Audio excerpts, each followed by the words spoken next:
বাংলাদেশের বর্তমানে যে সরকারটি আছে, এই সরকারকে কেউ বলে স্বৈরাচার, কেউ বলে ফ্যাসিস্ট, কেউ বলে কর্তৃত্ববাদী, আমি বলতাম মাফিয়া, এবং এখন নিশ্চিতভাবে একটি খুনি সরকার।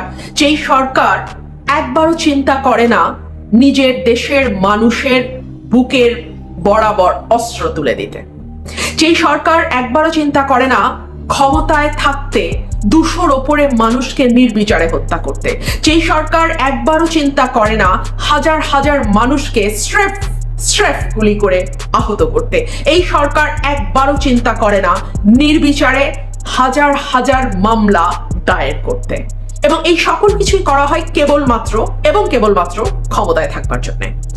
আমি ভেবেছিলাম আমার এই চ্যানেলটি আমি আর কন্টিনিউ হয়তো করব না, আমি টেলিভিশনে রেগুলার কথা বলি, সুতরাং আমার কথা যারা শুনতে চান তারা টেলিভিশনেই শুনতে পারেন। কিন্তু গত কয়েকদিনে কোটা মুভমেন্টের সময় লক্ষ্য করলাম আমাকে কোনো টেলিভিশন ডাকছে না। আজকে আমাকে একটি বেসরকারি টেলিভিশন প্রথম আমন্ত্রণ জানালো এবং সেখানে গিয়ে আমি কথা বললাম, এবং তারপরে আমি ঠিক করলাম টেলিভিশনের এই সীমিত সময়ের মধ্যে বেঁধে দেওয়া প্রশ্নের মধ্যে এবং আমার সহ আলোচক কি বলছেন সেগুলোর উত্তর দিতে দিতেই আসলে সময় পার হয়ে যায়। এর বাইরেও আরো অনেক কথা থাকে, সেই কথাগুলো বলবার জন্যই আমি আবারও আমার রুমেন্স ভয়েসে কথা শুরু করছি। গত কয়েকদিনে বাংলাদেশে যা হয়েছে সেটি বাংলাদেশের জন্মের পর তো বটেই, পাকিস্তান আমলে কিংবা ব্রিটিশ পিরিয়ডেও কখনো হয় নাই। নির্বিচারে নিজের দেশের মানুষের ন্যায্য দাবি দমন করতে সরকার বীভৎসভাবে বল প্রয়োগ করেছে। এখন এই ঘটনাগুলো আপনারা কম বেশি সকলেই জানেন, আমি সেগুলোর আর পুনরাবৃত্তি করব না। 200-র উপরে মানুষ মারা গেছে, প্রায় 10,000-এর উপরে মামলা অলরেডি দায়ের হয়েছে, কয়েক হাজার মানুষকে গ্রেপ্তার করে ফেলা হয়েছে, কয়েক হাজার মানুষ আহত হয়েছে, প্রায় হাজার খানেক মানুষ চোখে গুলি খেয়ে অন্ধ হয়ে গেছেন, এবং কয়েক হাজার মানুষ পঙ্গু হয়েছে। এই কথাগুলো সকলেই আমরা জানি। আজকে নতুন যে আপডেট আসলো সেটা হলো যারা সমন্বয়ক আছেন আন্দোলনের তাদেরকে ডিবি অফিসে নিরাপত্তা দেওয়ার নাম করে তুলে নিয়ে যাওয়া হয়েছে, এবং তাদের একটি ছবি সামাজিক যোগাযোগ মাধ্যমে ভেসে বেড়াচ্ছে। একটি ভিডিও দেখলাম কিছু কিছু প্রাইভেট টেলিভিশন চ্যানেল প্রচার করছে, সেখানে দেখা যাচ্ছে ডিবির হারুন সাহেবের সঙ্গে বসে তারা খাওয়া দাওয়া করছে। বলা হচ্ছে তাদেরকে নিরাপত্তার জন্য তুলে নিয়ে যাওয়া হয়েছে। আমার প্রথম প্রশ্ন, নিরাপত্তার জন্য যদি কাউকে নিরাপত্তা দিতেই হয়, তার সবচেয়ে নিরাপদ যে জায়গা সেটা তার বাড়ি, তার পরিবার, সেখানে থেকে তাকে নিরাপত্তা দিতে হবে। 1, 2 হচ্ছে যদি সে মনে করে তার পুলিশ এসকর্ট দরকার, পুলিশ পাহারা দরকার, তাহলে সেখানে তার বাড়ি, তার যাতায়াতের জায়গায় পুলিশ এসকর্ট দেওয়া যেতে পারে। কিন্তু যদি তাকে ডিবি কার্যালয়ে নিয়ে গিয়ে নিরাপত্তার নামে আটক করে রাখা হয়, সেটা তো স্রেফ আটক, এবং তাকে আপনি অবৈধভাবে বাংলাদেশের সংবিধান এবং আইনে যা বলা আছে তার বহির্ভূতভাবে আপনি তাকে আটক করেছেন। তাকে 24 ঘন্টার মধ্যে আপনাকে কোর্টে প্রডিউস করতে হবে। যাই হোক, এই হীরক রাজার দেশে আসলে আইন কানুন সংবিধান নিয়ে কথা বলবার কিছু নাই। এখানে সরকার যা চায়, ক্ষমতাসীনরা যা চায় সেটাই আইন, সেটাই সংবিধান, সুতরাং আমি সেই দিকেও যাচ্ছি না। এই যে সমন্বয়কদের ডিবি কার্যালয়ে তুলে নিয়ে যাওয়া হলো, সেখানে আমি দেখলাম তাদেরকে লাইন ধরে বসানো হয়েছে, এবং একজন সমন্বয়ক একটি কাগজ দেখে দেখে পড়ছেন, যেখানে তিনি বলছেন অনেক প্রাণহানি হয়েছে, সার্বিক দিক বিবেচনায় তারা কর্মসূচি প্রত্যাহার করে নিচ্ছেন, আগামীতে তারা এখন এই মুহূর্তে আর কোনো কর্মসূচি দিচ্ছেন না।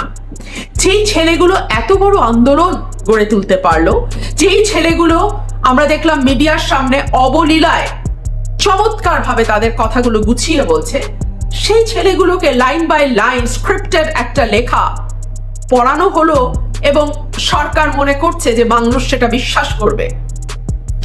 এই আন্দোলনের শুরু থেকেই সরকার অনেকগুলো ভুল করেছে। সরকারের প্রথম ভুল ছিল এটিকে মনে করা যে বিএনপি জামাত বা বিরোধী দলের আন্দোলন যেভাবে শক্তি দিয়ে দমন করা যায়, এই আন্দোলনকেও তারা সেভাবে দমন করতে পারবে।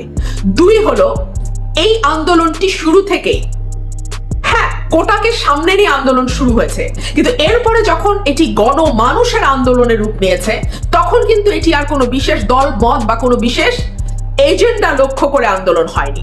প্রতিটি মানুষ, সাধারণ মানুষ তাদের দীর্ঘদিনের পুঞ্জীভূত ক্ষোভের কারণে এই আন্দোলনে যুক্ত হয়েছে।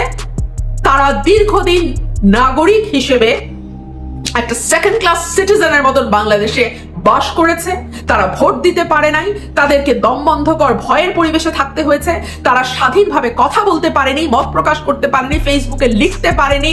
আমরা দেখেছি বিভিন্ন সময় যারা সরকারি দল করেন তারা এই সাধারণ মানুষকে নানাভাবে নির্যাতন নিপীড়ন করেছেন। বিভৎসভাবে দ্রব্যমূল্যের ঊর্ধ্বগতি, সীমিত আয়, একই সঙ্গে আবার দেখা যাচ্ছে কিছু মানুষ আঙুল ফুলে কলা গাছ হয়ে গেছে। প্রধানমন্ত্রী নিজেই স্বীকার করছেন তার বাড়ির পিয়ন 400 কোটি টাকা বানিয়ে ফেলছে। এই সকল কিছুর একটা চাপা তীব্র বিদ্বেষ, ঘৃণা, ক্ষোভ মানুষের মধ্যে ছিল। সরকার সেটিকে বিরোধী দলের আন্দোলন যেভাবে দমন করে সেভাবে দমন করতে গিয়ে দ্বিতীয় ভুল করেছে। তৃতীয় যে ভুল করেছে সেটা হচ্ছে, প্রধানমন্ত্রী তো তাচ্ছিল্য করে কথা বলে বলে অভ্যস্ত। তিনি বিএনপি চেয়ারপারসনকে বলেন এতিমের টাকা মেরে খেয়েছে, তিনি ডক্টর মোহাম্মদ ইউনূসকে বলেন রক্তচোষা, সুদখোর। ঠিক সেভাবেই তিনি বলেছেন রাজা মুক্তিযোদ্ধার নাতিপুতিরা চাকরি পাবে না, তো কি রাজাকারের নাতিপুতিরা চাকরি পাবে? এই যে রাজাকার বলে গালি দেয়া, সাধারণ ছাত্রছাত্রী এটাকে নিতে পারে নাই। 4 নম্বর যে ভুল সরকার করেছে, ওবায়দুল কাদের বলেছে এই আন্দোলন দমনের জন্য ছাত্রলীগই যথেষ্ট, এবং আন্দোলন যখন শান্তিপূর্ণ ছিল, কর্মসূচি যখন শান্তিপূর্ণ ছিল, তখন বেধড়ক লাঠিচার্জ করা, মেয়েদের উপরে লাঠিচার্জ করা, ছাত্রলীগকে লেলায় দেওয়া, এই সকল কিছু আন্দোলনকে আজকে এই জায়গাতে নিয়ে এসছে। এখন সরকার উপায় অন্ত না দেখে যারা সমন্বয়ক আছে তাদেরকে ডিবি কার্যালয়ে ধরে নিয়ে গিয়ে চাপ দিয়ে একটা স্টেটমেন্ট দেওয়ার চেষ্টা করছে। আরেকটা ভুল যেটা সরকার করছে, বারবার বলছে জামাত বিএনপি এই আন্দোলনের ঘাড়ে ভর করে নাশকতা করছে, তারা সরকার পতনের আন্দোলনের দিকে যাচ্ছে। দেখুন, বিএনপি জামাতকে এত শক্তিশালী করা, এটা অবশ্য বিএনপি জামাতের জন্য একটা ভালো খবরই বটে। সরকার এখনো বিশ্বাস করে এবং মনে প্রাণে এটুকু স্বীকার করে নেয় যে বিএনপি জামাত আসলে এমন অবস্থা দেশে তৈরি করতে পারে যে সরকারকে সেনাবাহিনী নামিয়ে কারফিউ দিয়ে সেই পরিস্থিতি সামাল দেওয়ার চেষ্টা করতে হয়। পরিস্থিতি সামাল দেওয়া যায় আমি বলছি না, কারণ পরিস্থিতি এখনো সামাল দিতে পারেনি, সরকার চেষ্টা করছে।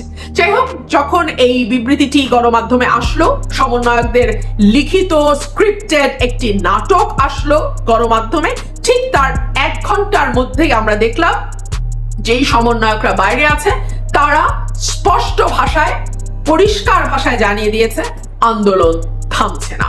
বলা হয়েছে দাবি আদায় না হওয়া পর্যন্ত আন্দোলন চলবে। এই কথাটি বলে আমি ডেইলি স্টার থেকে পড়ছি।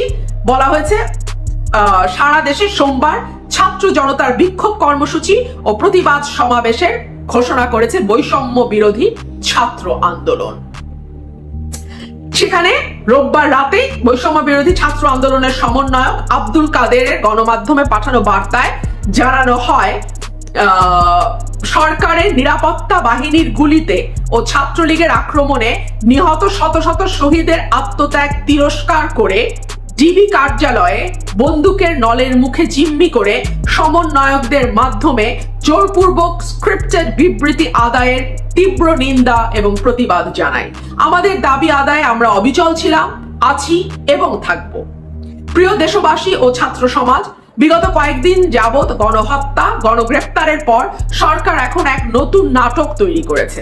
বৈষম্য বিরোধী ছাত্র আন্দোলনের সমন্বয়কদের তুলে নিয়ে ডিবি কার্যালয়ে জিম্মি করে অস্ত্রের মুখে স্ক্রিপ্টেড বিবৃতি দিয়ে ছাত্র সমাজের দাবিগুলোর প্রতি সরকার চরম ধৃষ্টতা প্রদর্শন করেছে। আমি সরকারের ভুলগুলো নিয়ে বলছিলাম না, এই যে সমন্বয়কদের তুলে নিয়ে যাওয়া, তাদেরকে দিয়ে স্ক্রিপ্টেড কথা পড়ানো, মিথ্যা বয়ান তাদেরকে জোর করে দেয়া, এই সকল কিছুই সরকারের ভুলকে আরো বড় ভুলের দিকে নিয়ে যাচ্ছে এবং সরকারের নিজের পতন নিজে ত্বরান্বিত করছে। আমরা ইতিমধ্যে দেখেছি সমন্বয়কদেরকে কিভাবে এর আগে তুলে নিয়ে গিয়ে টর্চার করা হয়েছে। আমরা দেখেছি নাহিদ ইসলাম, তিনি নিজেও বয়ান দিয়েছেন, আমরা তার হাত পায়ের ছবি দেখেছি, তাকে কিভাবে পেটানো হয়েছে। আমরা ভিপি নূরকে দেখেছি, রিমান্ডে নেওয়ার নামে ভিপি নূরকে কি বিভৎস নির্যাতন করা হয়েছে। এই ছবিগুলো, এই ভিডিওগুলো মানুষের মাথায় কিন্তু গেঁথে গেছে। হাইকোর্ট যতই নির্দেশ দেন বিটিআরসি কে ভিডিও সরিয়ে ফেলার জন্য, মানুষের মগজে যেই ভিডিও বা যেই ছবির বার্তা গেছে সেটাকে আসলে হাইকোর্ট বা অন্য কোনো কোর্ট নির্দেশ দিয়ে কিভাবে সরাবে আমি জানি না।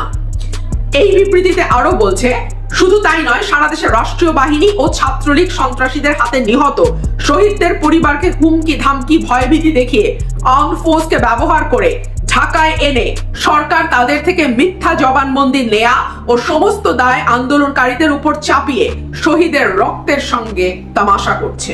আমরা দ্ব্যর্থহীন ভাষায় বলতে চাই, জীবনের শেষ নিঃশ্বাস পর্যন্ত ছাত্র সমাজ শহীদের রক্তের সঙ্গে বেইমানি করতে পারে না। বার্তায় আরো বলা হয়, দেশে কোটা সংস্কার আন্দোলনকে কেন্দ্র করে সরকার সাধারণ শিক্ষার্থীদের উপর নির্যাতনের স্টিম রোলার চালিয়ে যাচ্ছে। ব্যাপক হত্যাযজ্ঞের পর সরকার সারা দেশে রেড করে গণগ্রেপ্তার করছে। হাজার হাজার মামলা গ্রেপ্তার হচ্ছে। জানালার পাশে পড়ার সময় কোমলমতি শিশু সামিরকে হেলিকপ্টার থেকে গুলি করে হত্যা করা হয়েছে। প্রাইভেট বিশ্ববিদ্যালয়ের শিক্ষার্থীদের ওপর স্মরণকালের সবচেয়ে বড় বর্বরচিত হামলা চালানো হয়েছে। এমনকি স্কুল ও কলেজের কোমলমতি শিক্ষার্থীদের উপর নেক্কারজনক হামলা চালিয়ে অসংখ্য শিক্ষার্থীকে আহত, শহীদ করা হয়েছে। এই অবস্থায় আমরা কঠোর ভাষায় বলতে চাই, আমাদের দাবি আদায় না হওয়ার পূর্ব পর্যন্ত এই আন্দোলন চলবে। আরেকটি কথা বলি, বিভিন্ন এলাকায় এখন রেড চলছে, ব্লক রেড চলছে। সেই যে জায়গায় রেড দেওয়া হচ্ছে সেই এলাকায় আইন শৃঙ্খলা রক্ষাকারী বাহিনীর গাড়ি যাচ্ছে, স্ট্রিট লাইট বা রাস্তার বাতিগুলো নিভিয়ে দেওয়া হচ্ছে। যেই বাসায় অভিযান চালানো হবে তা সেই বাসার ইন্টারনেট কানেকশন বন্ধ করে দেওয়া হচ্ছে। এবং ঠিক 25শে মার্চ রাতে পাক হানাদার যেভাবে ঘরে ঘরে ঢুকে বাঙালি হত্যা করেছে, এই দেশের মানুষকে হত্যা করেছে, সেই একই কায়দায় আওয়ামী লীগ সরকার নিজের দেশের মানুষের বুকে গুলি চালাচ্ছে, গণগ্রেপ্তার করছে এবং চাচ্ছে তাই ভাবে তাচ্ছিল্য করে ছাত্রলীগ লেলিয়ে দিয়ে সাথে পুলিশ দিয়ে এবং বিজিবি নামিয়ে মনে করছে আন্দোলনকে স্তব্ধ করে দেওয়া যাবে। এই যে ধরনের সরকার বাংলাদেশে গত কয়েক বছর ধরে আছে, তারা ক্ষমতায় থাকবার জন্য সবসময় বল প্রয়োগ বা শক্তি প্রয়োগকে মূল অস্ত্র হিসেবে ব্যবহার করে। তারা কখনো আলাপ আলোচনা বা সমাধানের দিকে যেতে চায় না। তারা মনে করে বল প্রয়োগ করে যে কোনো সমস্যার বা যে কোনো প্রতিবাদ স্তব্ধ করে দেওয়া যায়। এইবার সরকারের হিসাবে ভুল হয়েছে। এর আগে যে আন্দোলনগুলো, দলীয় আন্দোলন যেগুলো ছিল, সেগুলোতে সাধারণ বা গণমানুষের সম্পৃক্ততা আজকের মতন তৈরি হয় নাই। সুতরাং সেগুলোকে তারা যেভাবে দমন করতে পেরেছে, এই আন্দোলনকে সেভাবে দমন করার পুরো স্ট্র্যাটেজিটাই ভুল এবং এই স্ট্র্যাটেজি সরকারের নিজের পতন নিজেই ডেকে আনবে। আসসালামু আলাইকুম রহমতুল্লাহি ওয়া বারাকাতুহু। সম্মানিত দর্শক, বাংলাদেশ পুলিশ স্মরণকালের সবচেয়ে ভয়াবহ টিমের সংকটে পড়েছে। এই বাহিনীটিকে নিয়ে 2009 সন থেকে ক্রমাগতভাবে যে দুর্নাম এবং বদনাম রটে যাচ্ছে এবং এই বাহিনীটির মধ্যে রাজনৈতিক ক্যাডারদের অনুপ্রবেশ এবং এই বাহিনীটিকে নজিরবিহীনভাবে দলীয় সরকার, আওয়ামী লীগ সরকার, সমস্ত রাষ্ট্রীয় আচার কিংবা সমস্ত আইন কানুন সবকিছুকে বৃদ্ধাঙ্গুল দেখিয়ে যেভাবে এই বাহিনীর মধ্যে বেনজিরদের মতো দানব তৈরি করেছে, তার ফলে এই বাহিনীটির সুনাম এবং সুখ্যাতি, এই বাহিনীটির স্থিতি এবং এই বাহিনীটির কার্যকারিতা একেবারে বলতে গেলে ইতিহাসের সবচেয়ে সংকটময় একটি অবস্থার মধ্যে পড়ে গেছে। এমনি পাকিস্তান জমানা থেকে পুলিশের বদনাম ছিল। এই পুলিশই 52 ভাষার আন্দোলন ঘটিয়েছে, তারা গুলি করেছে। এই পুলিশের গুলিতে নিহত হয়েই 69-এর গণ অভ্যুত্থানের অভ্যুদয় হয়েছিল, যখন ঠিক ওই সময়টিতে শহীদ মতিউর, সেই নবকুমার ইনস্টিটিউটের ছাত্র, তিনি নিহত হয়ে যাওয়ার পর সারা বাংলাদেশ জ্বলে উঠেছিল। এরপর রাজশাহী বিশ্ববিদ্যালয়ের যে প্রথিতযশা শিক্ষক শামসুদ্দোহা, তো তিনিও এই পুলিশের গুলিতে নিহত হয়েছিলেন।